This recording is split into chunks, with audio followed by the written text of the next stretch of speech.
Hai semua, selamat datang di petualangan dapur kita. Kali ini aku akan ngebuat kulit dumpling dan teman-teman bisa pakai kulit ini buat membuat dimsum, gyoza, atau yang lainnya. Yuk langsung aja selengkapnya ada di video.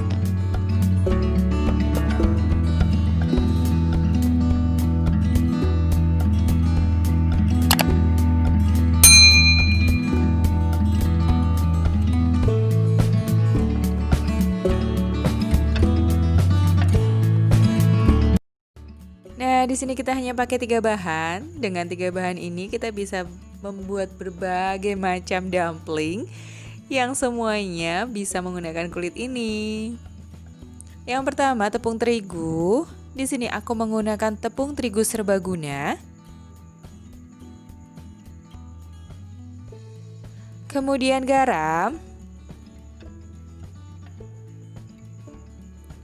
Dan terakhir adalah air.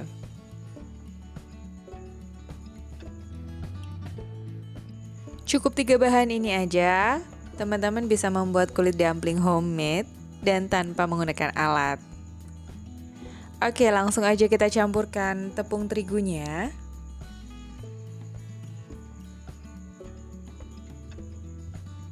Kita buat lubang seperti ini.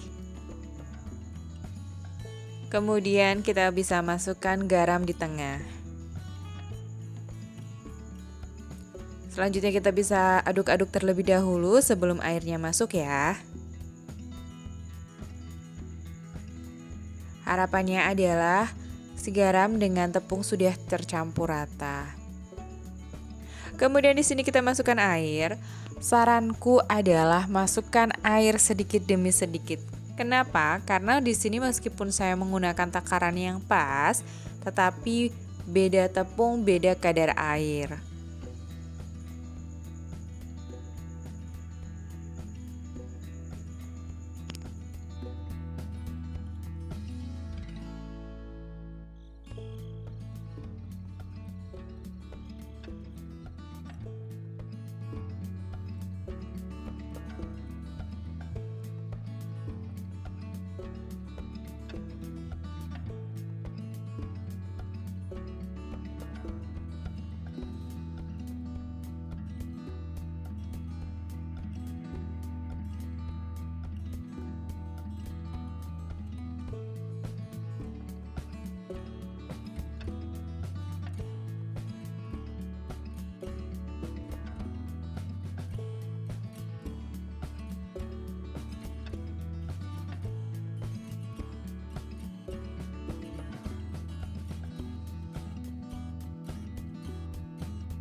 Jika penambahan air dirasa cukup, maka selanjutnya kita tinggal uleni adonan ini.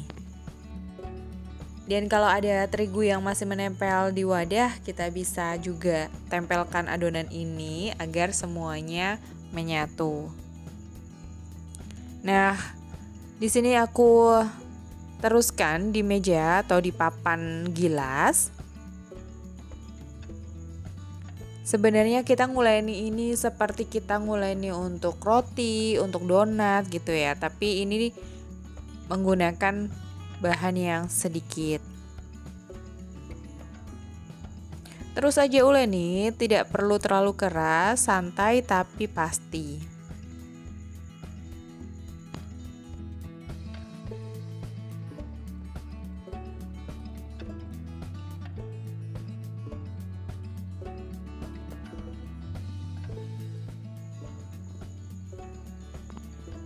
Nah, kalau udah seperti ini, kita bisa langsung simpan saja di dalam mangkok seperti ini. Kemudian kita bisa tutup dengan plastik wrap dan kita diamkan selama 15 menit. Jadi nanti di sini kita akan ada dua kali resting ya. Tapi resting yang pertama kita hanya butuh 15 menit.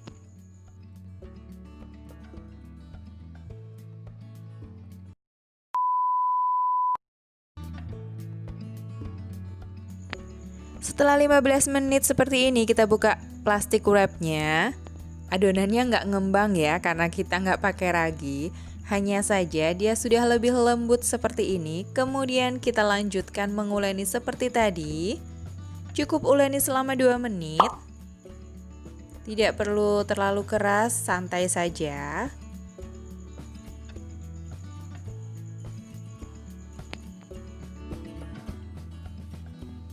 Tahap pengulenan adalah tahap yang penting dalam membuat kulit dumpling.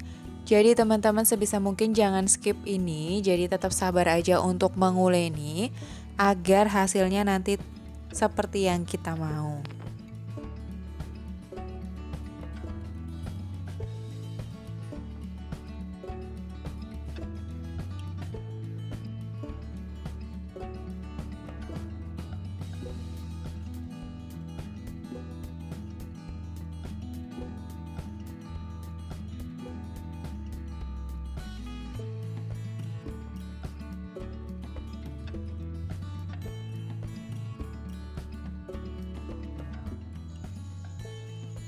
Setelah 2 menit kita akan kembalikan ke mangkok dan kemudian kita tutup kembali dengan plastik wrap. Untuk resting yang kedua kita membutuhkan waktu selama 1 jam. Setelah kita diamkan selama 1 jam atau 60 menit hasilnya seperti itu, dan kita butuh tepung terigu tambahan, kemudian rolling pin dan juga sendok. Sebenarnya nggak harus sendok ya, mau pisau atau cutter yang lain boleh. Di sini untuk ukuran terigunya secukupnya saja karena terigu yang tambahan ini adalah untuk ditaburkan di papan gilas agar adonannya ini tidak lengket saat digilas. Kita membutuhkan cukup banyak terigu tambahan ya memang kalau di sini. Di sini kita bagi adonan, terserah aja teman-teman. Kalau aku aku timbang ya, aku main feeling aja. Jadi intinya nanti akan digilas, ditipiskan seperti ini. Jangan lupa selalu ditabur dengan tepung terigunya.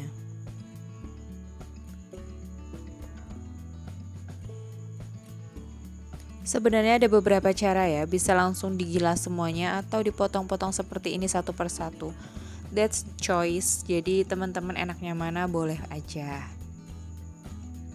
Nah, ada 2 cara juga, boleh dicetak dan boleh tidak dicetak. Kalau seperti ini dan teman-teman merasa bulatannya sempurna, boleh nggak usah dicetak. Tapi untuk kali ini, kita juga bisa dengan menggunakan versi yang dicetak. Hasilnya seperti ini ya, cantik banget. Halus, lembut seperti itu, tapi tetap kokoh.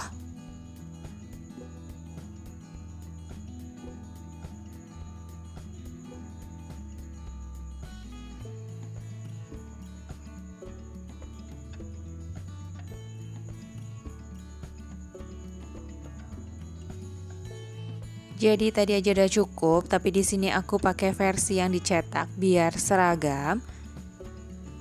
Seperti ini hasilnya, cantik banget. Kulitnya lembut tapi kokoh. Nah, ini aku udah buat beberapa dan tips dari aku pokoknya setiap kali mau memulai menggilas selalu ditabur tepung. Bahkan yang sudah ditumpuk seperti ini pun ditaburi tepung. Kalau bisa tumpukannya jangan terlalu banyak agar tidak berat dan nanti nempel lagi. Oke. Nah, ini dia yang mau aku gilas lagi. Selalu ditabur tepung. Oh ya, di sini aku udah berganti rolling pin ya. Mungkin tadi ada yang rolling pinnya kok ganti. Iya, aku ganti karena sebenarnya aku lebih nyaman pakai yang ini sih. Memang lebih gede, tapi it's okay.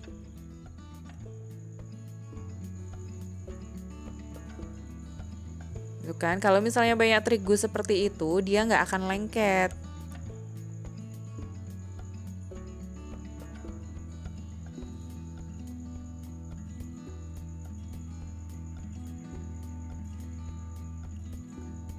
Teman-teman bisa menggunakan cetakan apa aja ya. Kalau punya yang ring cutter itu lebih baik. Karena ini aku nggak punya, maka aku pakai mangkok yang seadanya.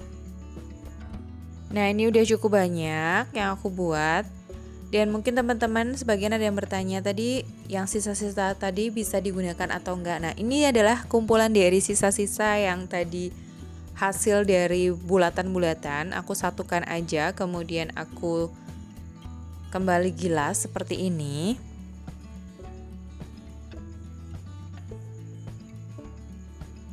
Memang ini agak lebih berat dibanding yang tadi ya, karena kan sudah bercampur dengan tepung juga gitu. Tapi ini masih sangat bisa dipakai. Setelah digilas lagi seperti ini hasilnya, bentuknya memanjang ya. Dan di sini kita bisa membuat kira-kira 3 bulatan lagi. Lumayan kan daripada dibuang. Dan sebenarnya kalau teman-teman ada sisaan dan mau digoreng juga bisa. Ini nanti kan hasilnya crispy gitu, kayak sistik bawang, cuma kan rasanya cuma asin gitu aja. Nah ini karena nggak cukup untuk satu, jadi aku tipiskan lagi. Lumayan lah biar dapat 3.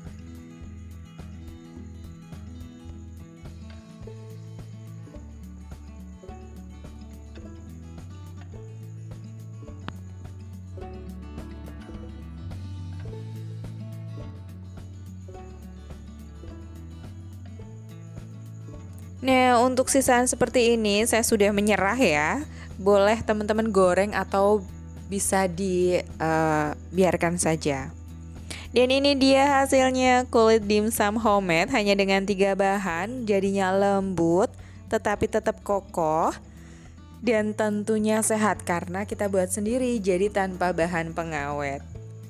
Gimana? Tertarik untuk ngebuatnya kan? Sebagai tambahan informasi, teman-teman bisa menggunakan kulit ini untuk membuat gyoza, dimsum, ataupun pangsit rebus. Oke, kalau begitu selamat mencoba.